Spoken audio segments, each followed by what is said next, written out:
Assalamu alaikum warahmatullahi wabarakatuh. How are you all guys? Hope you all are fine and doing well. Today I will start the next disorder of trauma and stress related disorder, that is post traumatic stress disorder. ये आजकल के लोगों में बहुत commonly पाया जाता है, ठीक है। इसका जो कोड है वो है 309.81, ठीक है। अच्छा, पोस्ट ट्रोमेटिक स्ट्रेस डिसऑर्डर होता क्या है, पहले इसको देख लेते हैं। ये एक ऐसा स्ट्रेस रिलेटेड डिसऑर्डर है जिसमें traumatic events like accident, assault, war या कोई नेचुरल डिजास्टर, सेक्सुअल वायलेंस के बाद डेवलप हो सकते हैं, ठीक है।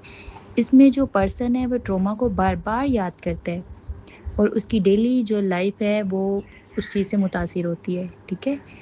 DSM-5 के अकॉर्डिंग डायग्नोस्टिक क्राइटेरिया देख लेते हैं। क्राइटेरिया ए, ट्रोमा का सामना करना, यानी जो पर्सन है उसने वो ट्रोमा एक्सपीरियंस किया होता है। कैसा ट्रोमा? वो कोई भी यानी एक्चुअल या थ्रेटन डेथ हो सकती है, सीरियस इंजरी हो सकती है, सेक्सुअल वायलेंस हो सकती है। इस चीज़ को उस पर्सन ने एक्सपीरियंस किया होता है, ठीक है। वो ट्रोमेटिक इवेंट एक्सपीरियंस करना, किसी और के साथ ट्रोमेटिक इवेंट्स होते देखना, ठीक है। किसी करीबी फैमिली मेम्बर या दोस्त के साथ ट्रोमेटिक इवेंट होने का पता चलना, ट्रोमा की डिटेल्स की रैपिडली सामना करना, जैसे police officers, rescue workers, like अगर किसी के आग लग गई है घर में, ठीक है, तो उसके जो पेरेंट्स हैं, मतलब उसमें उनकी डेथ हो गई है। अब वो जो बच्चा है, अब बार बार पुलिस आ रही है, उसको क्वेश्चन कर रही है। एक तो वो पहले ही ट्रोमाटाइज है, उसने वो चीज़ एक्सपीरियंस की है, उसके सामने हुई है, ठीक है। ऊपर से बार बार क्वेश्चनिंग करना, तो ये जो ट्रोमा की डिटेल्स होती है ना, उसको पूछना बार बार, उसकी वजह से भी इंसान जो है ट्रोमाटाइज हो जाता है, ठीक है, स्ट्रेस लेते हैं। क्राइटेरिया बी क्या है? Intrusion symptoms associated with the traumatic events, ठीक है।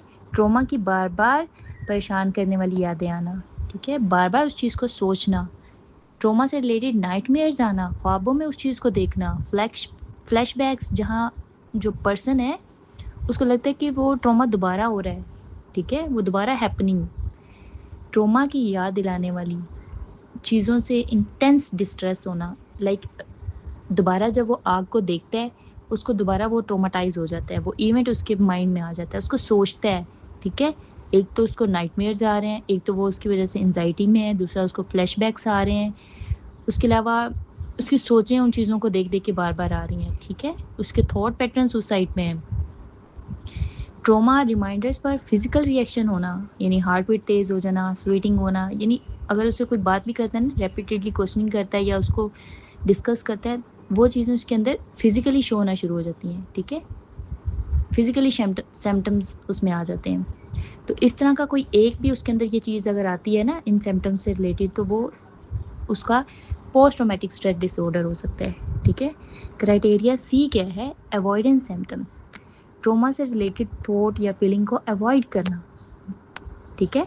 ट्रोमा से रिलेटेड लोगों, जगहों को या एक्टिविटीज़ से बचना, जहाँ जहाँ उसे लगता है आग लगती है, यानी किचन है, किचन में आग यूज़ होती है तो वो वहाँ नहीं जाएगा, ऐसे लोगों से नहीं मिलेगा। वो जो ट्रोमा जब वो उसको हैपन हुआ, उसके पास जो थे लोग जिन्होंने और भी देखा, उनसे नहीं मिलेगा, उन चीज़ों को अवॉइड करेगा, ठीक है, ताकि वो उसके अंदर सिम्टम्स शो ना हो।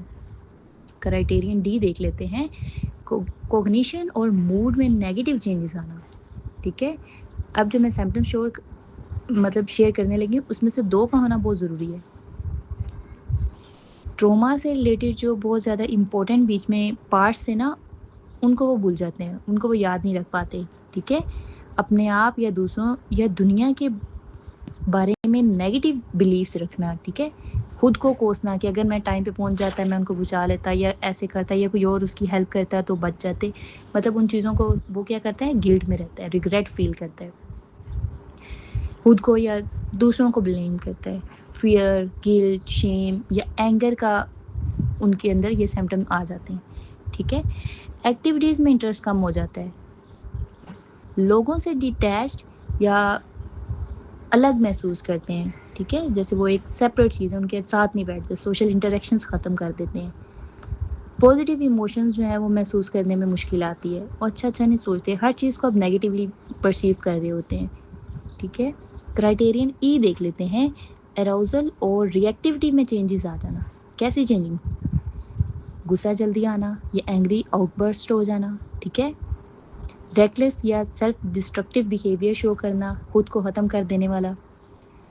हाइपर विजिलेंस, हर वक्त अलर्ट रहना, ठीक है। छोटी सी आवाज़ पर भी ज़्यादा डर जाना, खौफज़दा हो जाना। अब आग में फायर हुआ, ब्लास्ट हुआ, वो आग लग गई, अब हल्का सा कोई पटाखा भी लगाएगा तो वो, या कोई चीज़ नीचे गिरेगी, ढम की आवाज़ आएगी तो वो उस चीज़ से खौफज़दा हो जाएगा। एक चीज़ पे कंसंट्रेट नहीं कर पाएगा, कंसंट्रेट करते हुए उसको मुश्किल आएगी, ठीक है।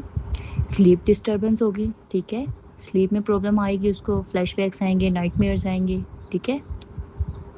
क्राइटेरियन एफ के, ये सिम्टम्स 1 मंथ से ज़्यादा अगर रहें तो हम कह सकते हैं इसको ये डिसऑर्डर इन सिम्टम्स के साथ है, ठीक है। क्राइटेरियन जी क्या है?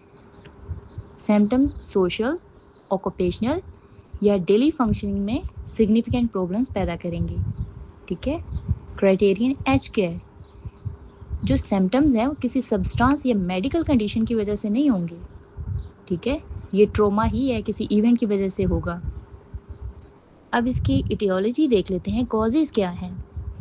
ट्रॉमेटिक इवेंट्स, जैसे कि हमने देखा कोई सीरियस एक्सीडेंट हो सकता है, फिजिकल असॉल्ट हो सकता है, सेक्सुअली अब्यूज़ किया हो सकता है किसी ने, वार और कॉम्बाट हो सकता है, जंगे वगैरह में भी ये ट्रॉमाटाइज हो सकता है बंदा, नेचुरल डिज़ास्टर में भी ट्रॉमाटाइज हो जाता है, इसके अलावा टेररिस्ट अटैक्स हो सकते हैं। ऐसे इवेंट्स अगर हैपन हो चुके हैं देन ये ट्रॉमा कह सकते हैं हमें कि होने के चांसेस होते हैं। बी क्या है? प्रीवियस ट्रॉमा, हो सकता है बचपन या किसी ऐसी एब्यूसिव की हिस्ट्री रह चुकी हो उनकी, ठीक है। जेनेटिक फैक्टर भी हो सकता है, यानी फैमिली हिस्ट्री में किसी को एंजाइटी, डिप्रेशन या पीटीएसडी हो, तब भी हम कह सकते हैं इसमें पीटीएसडी है। ब्रेन फैक्टर्स, ब्रेन फैक्टर्स क्या हैं कि अगर हार्मोनल चेंजेस ना काम कर रहे हों, ठीक है, इरेगुलर हों, लाइक आपका या ब्रेन के जो पार्ट्स हैं, एमिगडाला हो गया, हिप्पोकैम्पस हो गया, और स्ट्रेस रेगुलेशन सिम्टम्स में चेंजिंग्स हों, तब भी ये स्ट्रेसर अकर हो सकते हैं, ठीक है। Lack of social support, trauma के बाद अगर सपोर्ट ना मिलना, ठीक है, एक बच्चा है उसकी फैमिली आग में मारी गई है, ठीक है, उसको रिलेटिव्स की तरफ से या किसी और की तरफ से एक सपोर्ट ना मिली हो, तब ये ट्रॉमा हैपन हो सकता है। उसके अलावा ये है कि हाई स्ट्रेस लेवल, ट्रॉमा के बाद अगर वो स्ट्रेसफुल सिचुएशन का सामना कर रहा है, बार बार कर रहा है, कुछ ना कुछ उसके साथ गलत होता जा रहा है, उसकी जॉब चली गई है, उसको रिश्तेदारों ने रखने से इनकार कर दिया, खाने पीने की किल्लत आ गई, तो ये ट्रॉमा हैपन हो सकता है, ठीक है। अब इसका ट्रीटमेंट क्या है? Trauma focused cognitive behavioural therapy, ठीक है, TFCBT। CBT टेक्निक्स बहुत इंपॉर्टेंट इसमें रोल प्ले करती है, ट्रॉमा को प्रोसेस करने और हेल्दी कोपिंग स्किल डेवलप करने में हेल्प आउट करती है, ठीक है। नंबर 2 क्या है? कॉग्निटिव प्रोसेसिंग थेरेपी, CPT, यानी नेगेटिव ट्रॉमा रिलेटेड बिलीव्स को चेंज करने में मदद करती है, पॉजिटिव चेंजिंग्स लाती है उसमें। नंबर 3 क्या है? Prolonged exposure therapy, PE, trauma memories का ग्रेजुअली सामना करवाया जाता है ताकि फियर कम हो, लाइक उसको पहले कैंडल दिखाना, माचिस से आग लगा कर दिखाना, फिर आहिस्ता आहिस्ता उसको किचन में लेके जाना, मतलब ग्रेजुअली उस चीज़ का एक्सपोजर देकर उसका फियर ख़त्म किया जाता है, ठीक है। उसके अलावा EMDR थेरेपी यूज़ की जाती है, eye movement desensitization and reprocessing, ठीक है। ट्रॉमा मेमोरीज को प्रोसेस करने के लिए आई मूवमेंट यूज़ की जाती है, यानी उसकी आइज़ को मूव करवाते हुए उससे ट्रॉमा डिस्कस करना, ठीक है। नंबर 5 क्या है? मेडिकेशंस जैसे सेरोटोनिन, प्रोक्सेटिन, तो ऐसी मेडिकेशन यूज़ की जाती है जिससे वो मतलब अगर किसी को बहुत ज़्यादा सीवियर किस्म का हॉस्पिटलाइज्ड है तो वो मेडिकेशन अगर तो डॉक्टर रिकमेंड करता है तो वो भी दी जाती हैं, ठीक है। उसके बाद आ जाता है नंबर 6, फैमिली और सोशल सपोर्ट। अगर तो सपोर्टिव इन्वायरमेंट हो तो रिकवरी बहुत जल्दी हो जाती है, ठीक है।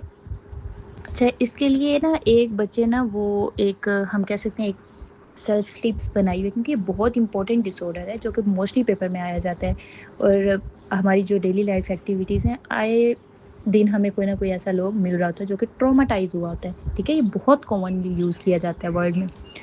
तो इसके लिए एक छोटा सा फार्मूला यूज़ किया जाता है, RAVEN। अगर तो ये चीज़ें फुलफिल होती हैं तो वो इक्वल होता है पीटीएसडी के। ये सिम्टम्स हैं, ठीक है। आर फॉर री एक्सपीरियंसिंग, यानी फ्लैशबैक्स, नाइटमेयर्स, दोबारा से उस चीज़ को एक्सपीरियंस कर रहा है। ए फॉर अवॉइडेंस, चीज़ों को अवॉइड करता है, उस जगहों को, उन चीज़ों को, दोबारा लोगों से मिलने, दोबारा क्वेश्चनिंग करने, उन चीज़ों को अवॉइड करता है। V for vigilance, hyper vigilance हो जाता है, ठीक है, बहुत ज़्यादा अलर्ट हो जाता है। ई से क्या है, इमोशनल नंबिंग, यानी नेगेटिव मूड्स आ जाना। एन फॉर नाइटमेयर्स, ठीक है। तो ये 5 सिम्पटम्स हैं जो कि मोस्ट कॉमनली यूज़ किए जाते हैं पीटीएसडी में, ठीक हो गया। और जो ड्यूरेशन है वो इसका 1 मंथ है। मोस्टली अगर 1 मंथ में ये चीज़ बार-बार शो हो रही है, सिम्पटम्स आ रहे हैं, तो उसको पीटीएसडी हो सकता है, ठीक है। तो ये बहुत ही एक तो लंबा डिसऑर्डर है, एक बहुत ही मुश्किल तो नहीं कह सकते, आसान है, और बहुत इम्पॉर्टेंट डिसऑर्डर है, ठीक है। तो ये आपने फिंगर टिप्स पे याद कर लेना है। तो ये डिसऑर्डर यहाँ पर एंड करते हैं इंशाल्लाह, फिर नेक्स्ट डिसऑर्डर के साथ मिलते हैं। अपना ख्याल रखिएगा। अल्लाह हाफ़िज़, टेक केयर।